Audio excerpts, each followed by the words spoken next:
আসসালামু আলাইকুম। আজ বুধবার ৬ ফাল্গুন ১৯ শাবান ১৯ ফেব্রুয়ারি। বাংলাদেশ ভিতর রাজশাহী। স্থানীয় সংবাদ পড়ছি মাহমুদ শওকত। বগুড়ার শাহজাহানপুর উপজেলার খোট্টাপাড়া ইউনিয়নে গ্রাম আদালত বিষয়ক কমিউনিটি মতবিনিময় সভা এবং ভিডিও প্রদর্শনী অনুষ্ঠিত হয়েছে। গতকাল উপজেলার খোট্টাপাড়া ইউনিয়ন পরিষদ মিলনায়তনে এই অনুষ্ঠানের আয়োজন করা হয়।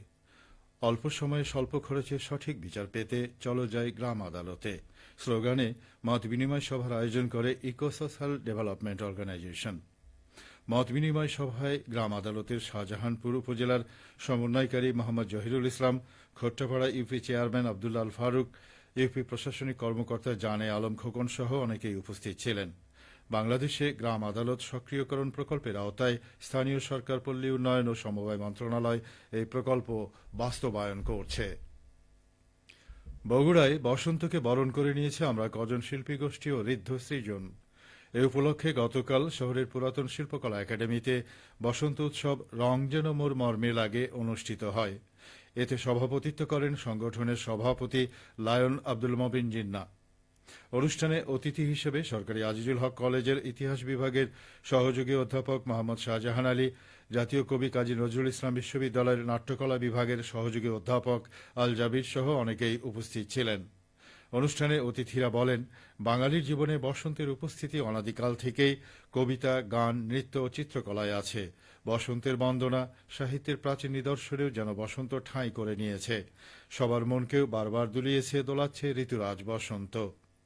অনুষ্ঠানের শুরুতেই আমন্ত্রিত অতিথিগণ সংগঠনের নৃত্যশিল্পীদের আবির মাখিয়ে অনুষ্ঠানের শুভ উদ্বোধন ঘোষণা করেন। নৃত্যানুষ্ঠানের ফাঁকে ফাঁকে আমন্ত্রিত অতিথিগণ বসন্ত কথন পর্বে আলোচনা করেন ও শুভেচ্ছা জানান। সিরাজগঞ্জে যমুনা নদীর হার্ড পয়েন্টে আজ থেকে শুরু হচ্ছে বাংলাদেশ স্কাউটসের 7 দিনব্যাপী 7ম জাতীয় কমিউনিটি ডেভেলপমেন্ট ক্যাম্প। সকাল 10টায় অংশগ্রহণকারী রোভার স্কাউট, রোভার লিডার, স্বেচ্ছাসেবকদের উপস্থিতি ও নাম লিপিবদ্ধকরণের মধ্য দিয়ে শুরু হবে এই ক্যাম্প। দ্বিতীয় দিন ভার্চুয়ালি যুক্ত হয়ে এর আনুষ্ঠানিক উদ্বোধন করবেন প্রধান উপদেষ্টা ড মোহাম্মদ ইউনূস। বাংলাদেশ স্কাউটস সিরাজগঞ্জ ও পাবনা অঞ্চলের সহকারী পরিচালক জামাল উদ্দিন বলেন, সিরাজগঞ্জের হার্ড পয়েন্টের স্কাউট প্রশিক্ষণ কেন্দ্র 2-এ আজ থেকে আগামী 25শে ফেব্রুয়ারি মঙ্গলবার পর্যন্ত এই ক্যাম্প চলবে। এবারের ক্যাম্পে দেশের বিভিন্ন স্থানের প্রায় 6,000 স্কাউট সদস্য লিডাররা অংশগ্রহণ করবে। 7 দিনব্যাপী ক্যাম্পের বিভিন্ন অংশে সরকারের উপদেষ্টা পরিষদের সদস্য ও বাংলাদেশ স্কাউটসের নীতি নির্ধারকেরা উপস্থিত থাকবেন। জাতি গঠনে নারীদের সম্পৃক্ততা বৃদ্ধিতে নাটোরে কমিউনিটি সভা অনুষ্ঠিত হয়েছে। গতকাল সিংড়া উপজেলার মঠগ্রাম সরকারি প্রাথমিক বিদ্যালয় মাঠে জেলা তথ্য অফিসে সভার আয়োজন করে। শিশু, কিশোর কিশোরী ও নারী উন্নয়নে সচেতনতামূলক প্রচার কার্যক্রম শীর্ষক প্রকল্পের আওতায় এই সভা অনুষ্ঠিত হয়। জেলা তথ্য অফিসার মোহাম্মদ আব্দুল আওয়ালের সভাপতিত্বে সভায় বিভিন্ন পেশার শতাধিক নারী অংশগ্রহণ করেন। জেলা তথ্য অফিসার জানান, বাল্যবিবাহ, মা ও শিশু স্বাস্থ্য, নিরাপদ মাতৃত্ব, নারীর ক্ষমতায়ন, মোবাইল ফোনের সদ্ব্যবহার এবং উন্নয়ন বিষয়ক সমসাময়িক বিভিন্ন ইস্যুতে এই সভা অনুষ্ঠিত হয়। নওগাঁর নিয়ামতপুরে বিএনপির ভারপ্রাপ্ত চেয়ারম্যান তারেক রহমান ঘোষিত রাষ্ট্রকাঠামো মেরামত সংস্কারের 31 দফা রূপরেখা তুলে ধরে জনমত গঠনের লক্ষ্যে লিফলেট বিতরণ করা হয়েছে।